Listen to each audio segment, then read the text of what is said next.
আজ আমি আপনাদের সামনে এমন একজন মানুষ ও তার গল্পের কথা বলতে এসেছি, যিনি আমাদের শেখান সত্য যদি আপনার সঙ্গে থাকে তবে অপবাদ, শত ষড়যন্ত্র, হাজার মিথ্যার পাহাড়ও আপনাকে কিছুতেই হারাতে পারে না।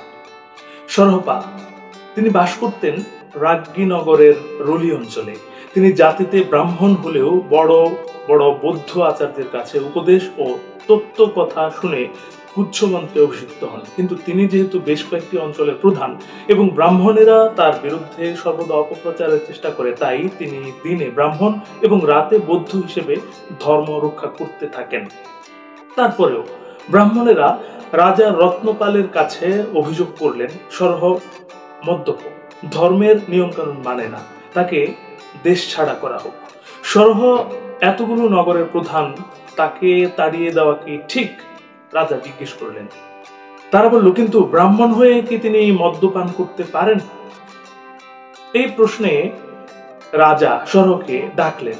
তিনি বললেন, লোকজন ডাকুন, আমি সবার সামনে শপথ নেব। সবাইকে ডাকা হলো। সরহ বললেন, আমি মদ্যপ নই, যদি না হয় তো আমার হাত পুড়বে না। তিনি ফুটন্ত ঘিয়ের মধ্যে হাত ঠোকালেন, তবুও তার হাত পুড়ল না। ব্রাহ্মণেরা বললেন, তারপরও এটাই সত্য যে সরহ মদ্যপ। সরহ বললেন, আমাকে ওজন করা হোক, যদি আমি মদ্যপ হই তুলাদণ্ড ঊর্ধ্বমুখী হবে। কাঠুরের বাড়ি থেকে বড় বড় দাড়িপাল্লা এবং ভারী ভারী বাটখারা আনা হলো। তিনজন মানুষের সমান ওজনের বাটখারা একদিকে রেখে অন্যদিকে সরহকে তোলা হলো, কিন্তু তুলাদণ্ড ঊর্ধ্বমুখী হলো না। ব্রাহ্মণেরা বললেন, তবু এটাই সত্য যে সরহ মদ্যপান করে। সরহ বললেন, আমার দেহে ভারী পাথর বেঁধে নদীতে ফেলে দেওয়া হোক, যদি ডুবে যাই আমি মদ্যপ। সরহের গায়ে পাথর বেঁধে তাকে নদীতে নিক্ষেপ করা হলো। সরহ পাথর সহ ভেসে রইলেন, ডুবলেন না। তারপরও ব্রাহ্মণেরা একই কথার পুনরাবৃত্তি করে বললেন, তবুও এটাই সত্য যে সরহ মদ্যপ। তখন রাজা ঘোষণা করলেন, এমন ক্ষমতা যার আছে তিনি মদ্যপান করেন তো করুন। দেখুন বন্ধু, সরহ একাধারে একজন ব্রাহ্মণ, অপরদিকে গভীরভাবে বৌদ্ধ দর্শনে দীক্ষিত। সমাজে তিনি উচ্চ আসনে অধিষ্ঠিত, অনেক অঞ্চলের প্রধান। কিন্তু কিছু কিছু লোক, বিশেষ করে তার সমাজের এক শ্রেণীর ব্রাহ্মণ, তার বিরুদ্ধে ষড়যন্ত্র করতে থাকে। তাকে অপবাদ দেওয়া হয় তিনি মদ্যপান করেন, ধর্মীয় শৃঙ্খলা মানেন না। তারা রাজাকে পর্যন্ত প্ররোচিত করে।